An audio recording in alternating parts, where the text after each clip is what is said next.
Hi student, एक बार फिर हम हाजिर हैं क्लास 12th के मैथमेटिक्स को लेकर।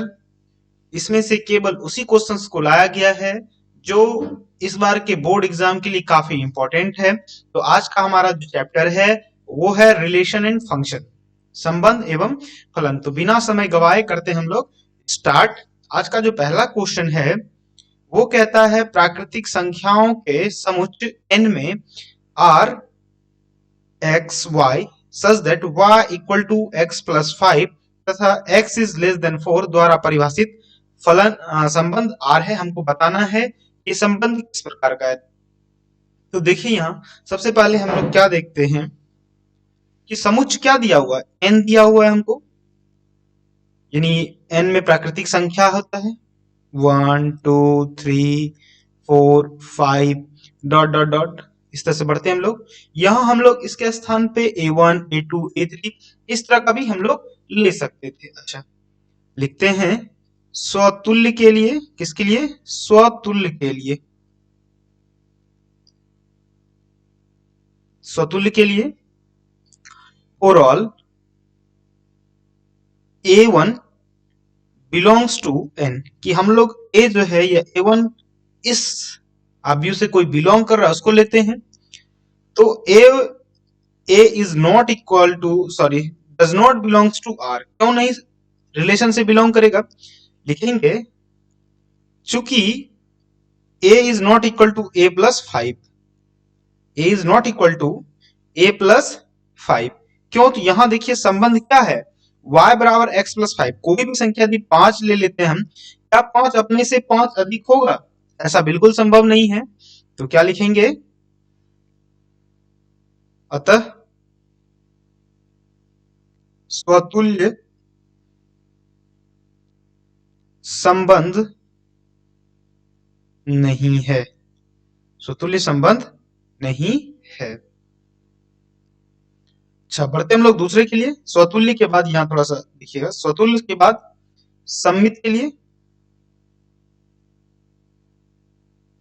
सम्मित के लिए क्या है? फॉर ऑल ले लेते हैं a1 a2 belongs to n, यानी इसी समूह से कोई ये a1 और a2 है। तो a1 a2 belongs to r, लेकिन a2 a1 does not belongs to r। देखते हैं हम लोग, कारण लिखते हैं क्यों ऐसा नहीं होगा। चूंकि यदि a2 equal to a1 plus 5, लेकिन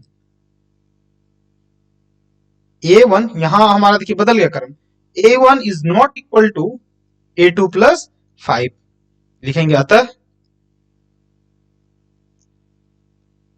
सम्मित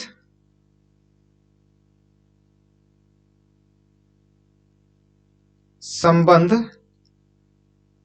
नहीं है, सम्मित संबंध नहीं है। अब संक्रामक के लिए लेते हैं। संक्रामक के लिए ध्यान दीजिएगा, संक्रामक के लिए कि for all a1 a2 a3 belongs to n, belongs to n, belongs to n।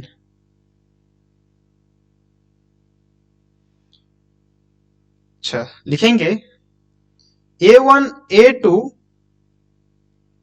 Belongs to r and a2 a3 belongs to r, ये सवाल के अनुसार। लेकिन a1 a3 does not belongs to r, चूंकि यदि a2 बड़ा है a1 plus 5 तथा फिर यहां a2 हो जाता है, a3 हो जाता है, a3 बड़ा है a2 प्लस 5 तो इसका मतलब A1 बराबर क्या हो जाएगा कि A3 जो है वो क्या है, A1 प्लस 5 नहीं है। A3 जो है वो A1 प्लस 5 के बराबर नहीं है। अतः संक्रामक संबंध, संक्रामक सॉरी यहाँ थोड़ा सा नहीं दिख रहा होगा, हम लोग लिख लेते हैं ऊपर, ये चीज नहीं दिख रहा होगा फोटो के वजह से।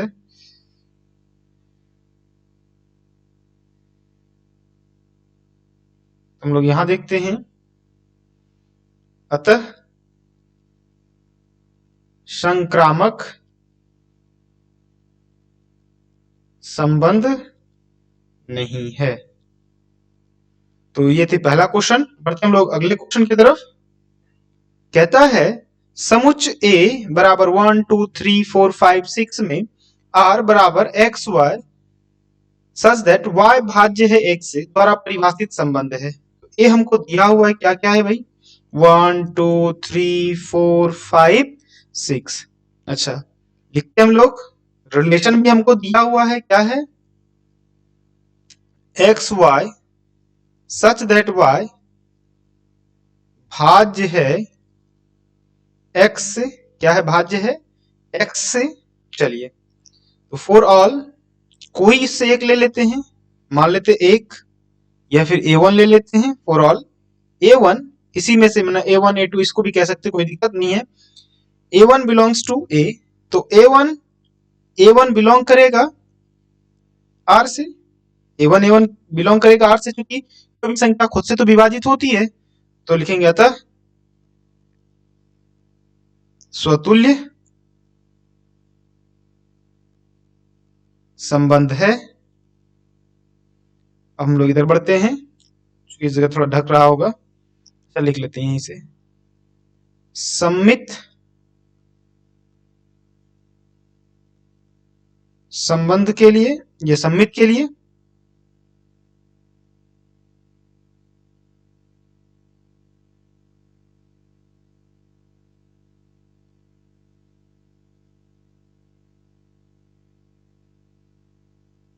सम्मित के लिए। अच्छा इसी में से कोई एक नंबर ले लेते हैं, मान लेते हैं फॉर ऑल 1 2 ले लेते हैं, बिलोंग्स टू ए।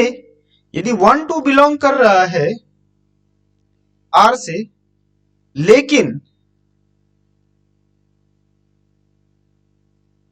2 1 बिलोंग नहीं करेगा आर से, क्यों, यदि दो एक से विभाजित है तो क्या दो एक जो है वो दो से विभाजित होगा, बिल्कुल नहीं, इसलिए डज नॉट बिलोंग्स टू हो जाएगा, क्या होगा, does not belongs to R. अतः सम्मित संबंध नहीं है, अतः सम्मित संबंध नहीं है। आगे बढ़ते हम लोग संक्रामक के लिए, संक्रामक के लिए तो क्या है भाई, for all A1 A2 A3, यानी ये इसी तीनों में से है, बिलोंग्स टू A। यदि A1 A2 बिलोंग कर रहा है R से और A2 A3 बिलोंग कर रहा है R से, इसका मतलब देखिए A2 A1 से विभाजित है और A3 A2 से विभाजित है, इसका मतलब इसलिए क्या है, A1 A3 जो है वो भी विभाजित होगा, यानी A3 जो है वो A से विभाजित होगा। अतः संक्रामक संबंध है, अतः क्या है, संक्रामक संबंध है। चलिए बढ़ते हम लोग अगले क्वेश्चन की तरफ। कहता है सिद्ध कीजिए कि किसी कॉलेज के पुस्तकालय की समस्त पुस्तकों के समुच्च A में संबंध दिया हुआ है। मान लेते हैं ए हमारे पास क्या है, समस्त पुस्तक है, यानी B1 है, B2 है, B3 है, B4 है, डॉट डॉट डॉट इस तरह से है। और रिलेशन हमको क्या दिया हुआ है वो भी देख लेते हैं। रिलेशन है x तथा y में पेजों की संख्या समान है। पेजों की संख्या समान है। चलिए तो लेते हैं स्वतुल्य के लिए क्या है भाई, फॉर ऑल A1 सॉरी यहाँ B1 लेते हैं, क्योंकि B1 पर बुक होता है तो B1 लेते हैं। B1 belongs to A, B1 belongs to A,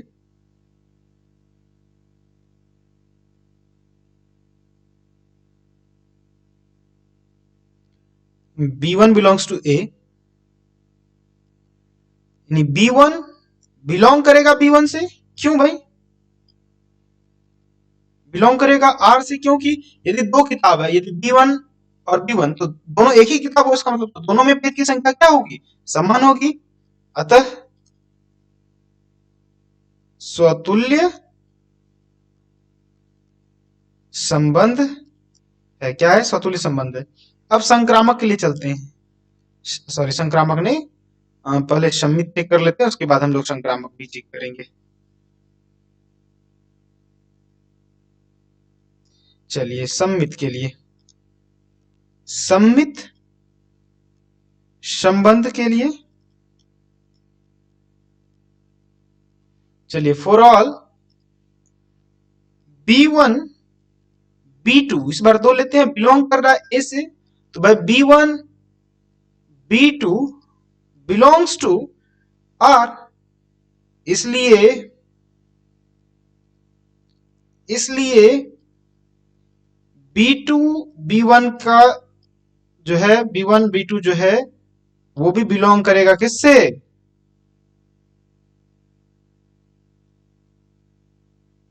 R से। कारण कि यहां दोनों जो है, मान लेते हैं हमारे पास दो पुस्तक है B1 और B2, जितना B1 में पेजों की संख्या है उतनी ही B2 में पेजों की संख्या है। इसका मतलब ये भी होता है कि जितना B2 में पेजों की संख्या है उतना ही B1 में भी पेजों की संख्या होगी, तो B2 और B1 भी बिलोंग करेगा R से। अतः क्या है, सम्मित संबंध है। क्या है? सम्मित संबंध है। अब देखिए हम लोग संक्रामक के लिए आते हैं। इसके लिए आते हैं संक्रामक के लिए। क्या है? संक्रामक के लिए तो for all B1 B2 B3 belongs to A, तो भाई B1 और B2 बिलोंग कर रहा है R से, and B2 B3 belongs to R, इसलिए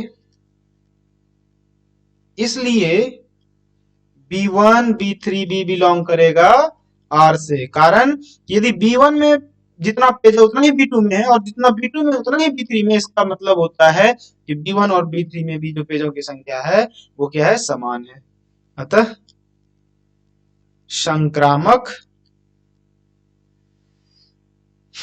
संबंध है। अतः संक्रामक संबंध है। अब आप याद रखिएगा कि यदि कोई संबंध दिया गया संबंध स्वतुल्य हो, सम्मित हो और संक्रामक हो, तो उसी संबंध को हम लोग क्या बोलते हैं, तुल्यता संबंध है। तो लिखेंगे अर्थात तुल्यता संबंध है। अतः तुल्यता संबंध है। चलिए बढ़ते हम लोग अगले क्वेश्चन की तरफ। कहता है सिद्ध कीजिए कि समुच्च A दिया हुआ हमको, देखिए यहाँ समुच्च A बराबर x belongs to Z such that x is greater than 0 and less than 12 and equal to, में दिए गए संबंध में R में प्रत्येक की तुल्यता संबंध ज्ञात कीजिए। तो थोड़ा सा यहाँ देखिए हमारे पास A क्या दिया हुआ है, सॉल्यूशन A दिया हुआ है हमारे पास 0 1 2 3 4 5 6 7 8 9 10 11 12, चलो ये दिया हुआ है। अच्छा अब क्या है, निम्नलिखित संबंध में से प्रत्येक की तुल्यता संबंध है। तो देखिए भाई लेते हैं कोई आर, तो हमको यहाँ देख ही रहे हैं कि दिया हुआ क्या है, a b such that a minus b mod 4 का गुणज है। तो फॉर ऑल मान लेते कोई भी संख्या लेंगे 0 1 2 3, हम लोग यहाँ लेते हैं a belongs to a, a belongs to a, मतलब कोई एक संख्या a ले लिए, तो a बिलोंग करेगा किससे, r से, चूंकि मान लेते 4 में 4 गया तो कितना 0, 0 क्या है 4 का गुणज है, a बिलोंग्स टू r लिखेंगे। कारण भी आप लोग लिख सकते हैं कि a minus a equal to 0 और 0 क्या है 4 का गुणज है, हम यहाँ डायरेक्ट लिखते हैं अतः स्वतुल्य संबंध है, क्या है स्वतुल्य संबंध है। अच्छा अब देखते हैं कि a1 a2 belongs to, for all a1 a2 belongs to a, तो a1 a2 बिलोंग कर रहा है r से, वो कह रहा है, इसलिए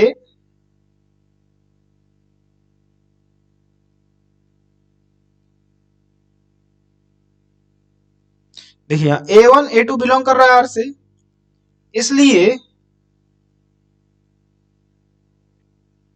a2 a1 भी बिलोंग करेगा r से। कारण क्या है भाई, यदि 0 और 4 ले लेते हैं और ये 4 का गुणज होता है घटाने के बाद, तो 4 में भी 0 घटने के बाद वो 4 का गुणज है, इसलिए क्या होगा बिलोंग करेगा, लिखेंगे अतः सम्मित संबंध है, अतः क्या है सम्मित संबंध है। अब देखिए यहां से चलते हैं हम लोग संक्रामक के लिए, ये आप पहले लिख सकते हैं, नहीं भी लिखे बाद में भी, जैसे हम यहाँ स्वतुल्य नहीं लिखे तो आप बिना लिखे भी चल सकते। संक्रामक के लिए क्या है भाई, for all a1 a2 a3 belongs to a।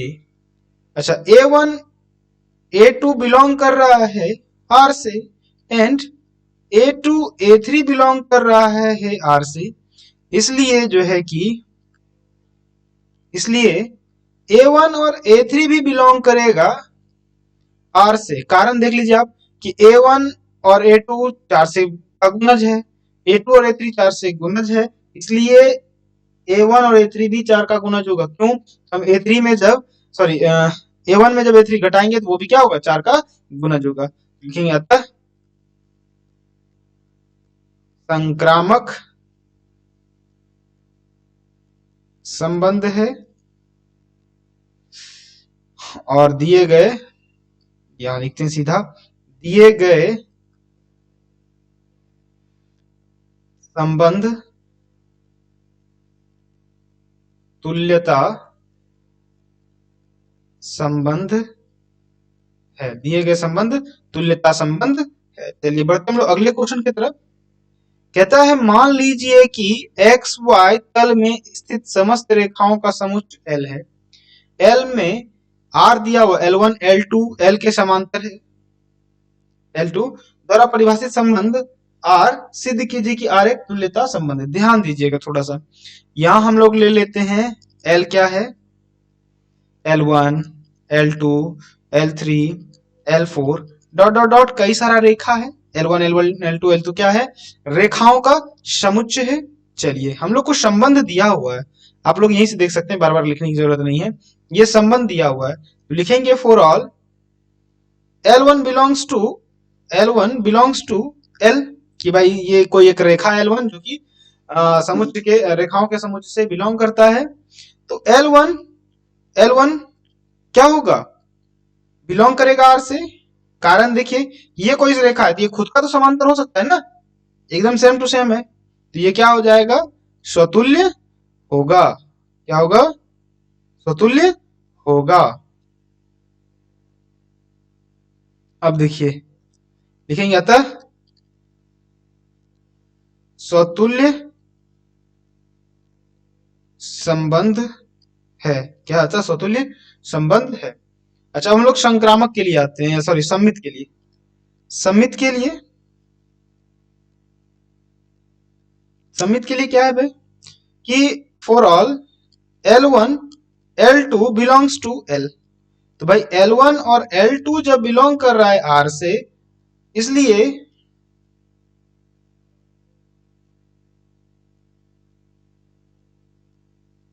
इसलिए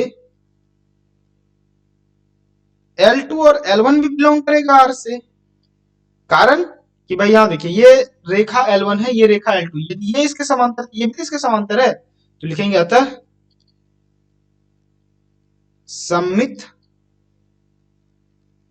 संबंध है। क्या है? अतः सममित संबंध है। अच्छा, अब देखिए थोड़ा सा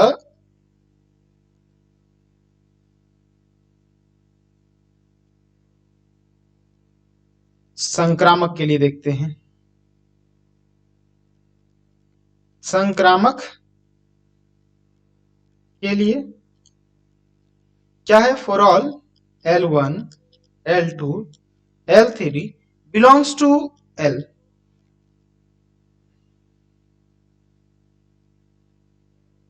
L1, L2 बिलोंग कर रहा है R से, और एंड, ये एंड का साइन है, L2 और L3 बिलोंग कर रहा है, L2, L3 बिलोंग कर रहा है R से, इसलिए क्या होगा? L1 और L3 भी विकास करेगा, सॉरी L1 और L3 भी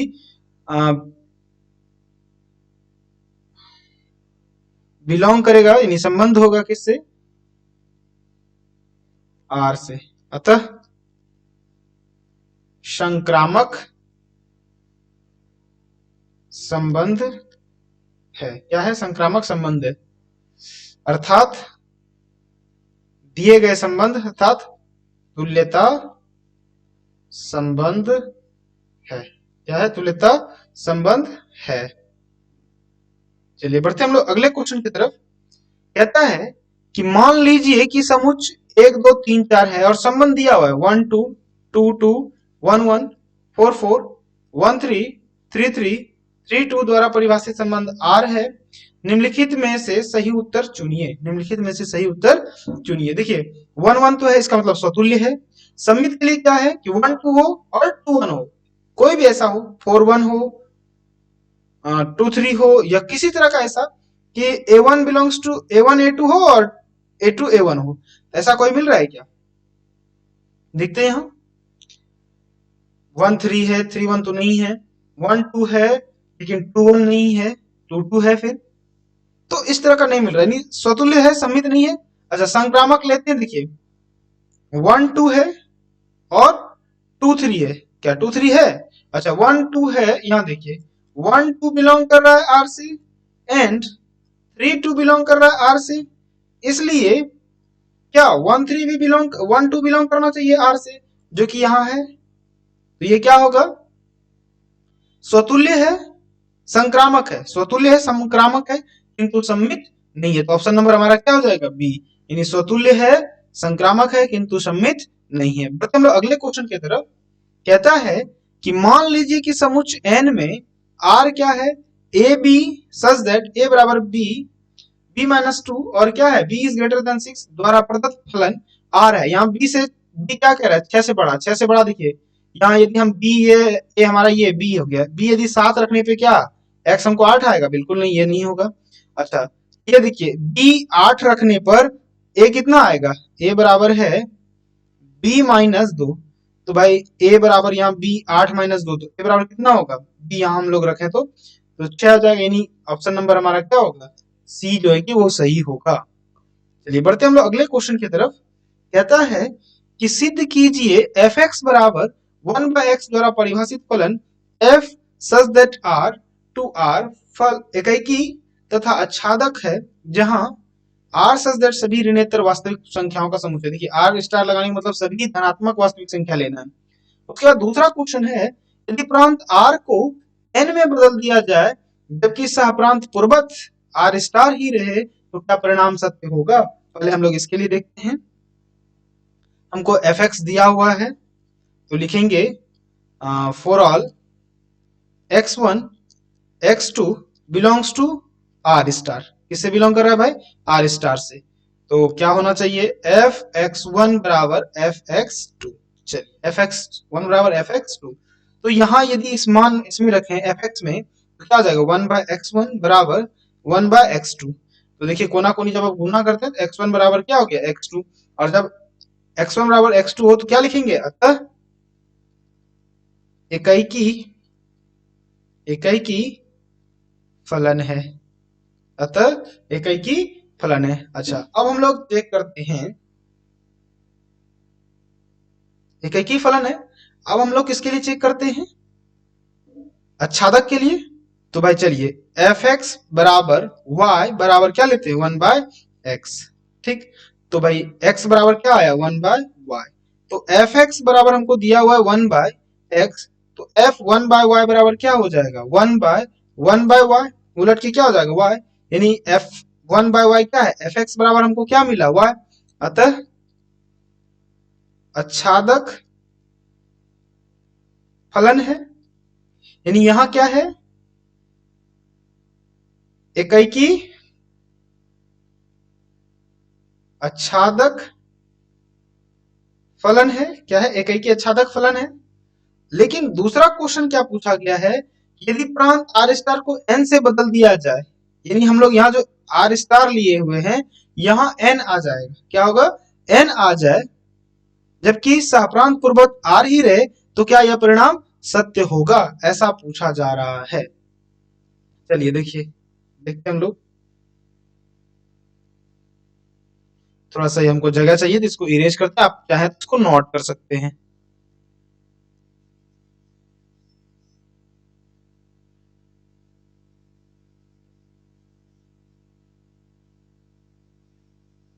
हमको थोड़ा सा समय दीजिए इसको मिटाने के लिए, फिर हम लोग तुरंत हाजिर हो जाते हैं इसको लेके।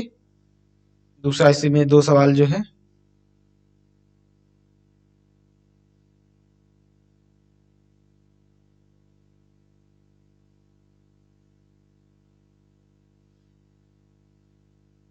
चलिए अब पेन यूज करते हैं हम लोग।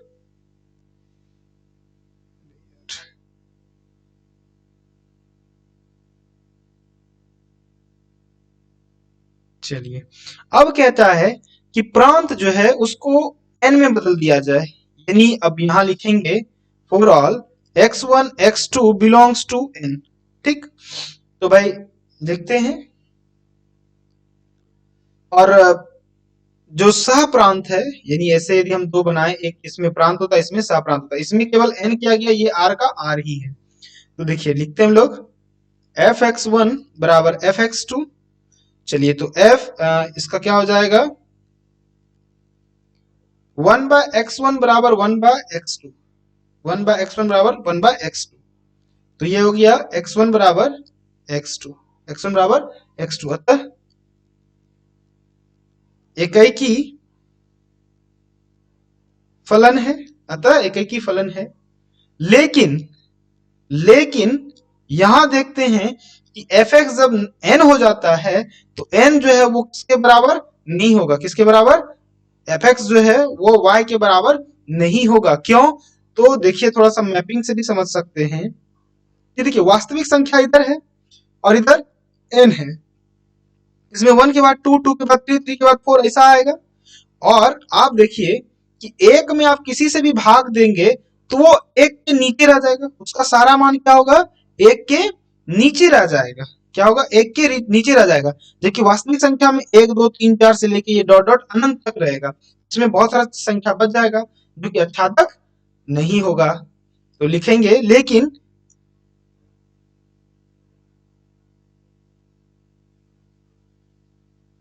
लेकिन f x is not equal to y, अतः अच्छादक अच्छादक नहीं होगा, अतः अच्छादक नहीं होगा। तो यह परिणाम क्या सत्य होगा? यह परिणाम तभी भी सत्य होगा? तो बिल्कुल नहीं, तो बिल्कुल नहीं होगा। तो बढ़ते हम लोग अगले क्वेश्चन की तरफ।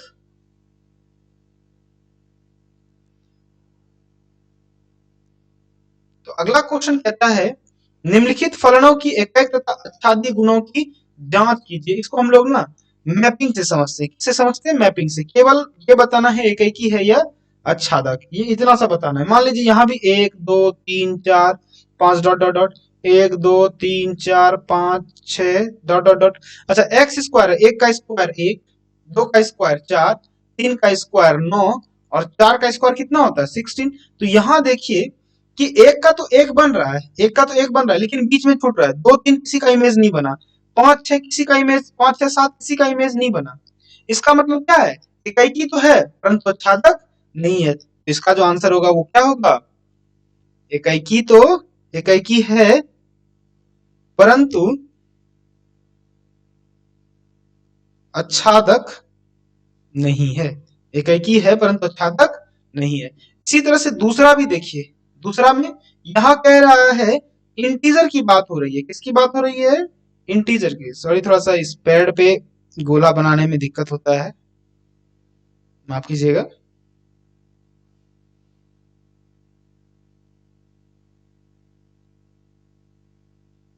हमें बोर्ड पर लिखने की आदत है। यहां मान लेते हैं 0 -1 -2 -3, इधर 1 2 3 डॉट डॉट डॉट, इधर भी डॉट डॉट डॉट। यहाँ देखिए 0 -1 -2 -3 डॉट डॉट डॉट, इधर भी 1 2 3 डॉट डॉट। इसे देखिए 0 का तो 0 बनेगा, माइनस का इमेज क्या बनेगा यहाँ एक्स स्क्वायर, तो माइनस का स्क्वायर +1। अच्छा 2 का +4, -3 का 9, और 1 का 1, 2 का 4, 3 का 9। आप देख रहे हैं कि 2 का 1 बन रहा है, जैसे -3 और 3 का 1 बना 9, -1 और 1 का बना 1। तो यहाँ ना तो ये एक है और ना ही आच्छाद है। क्यों, कि देखिए यहाँ कोडोमेन इस प्रांत में ये बच रहा है ना, माइनस तो किसी का नहीं बन रहा है। तो क्या हो जाएगा इसका, नो तो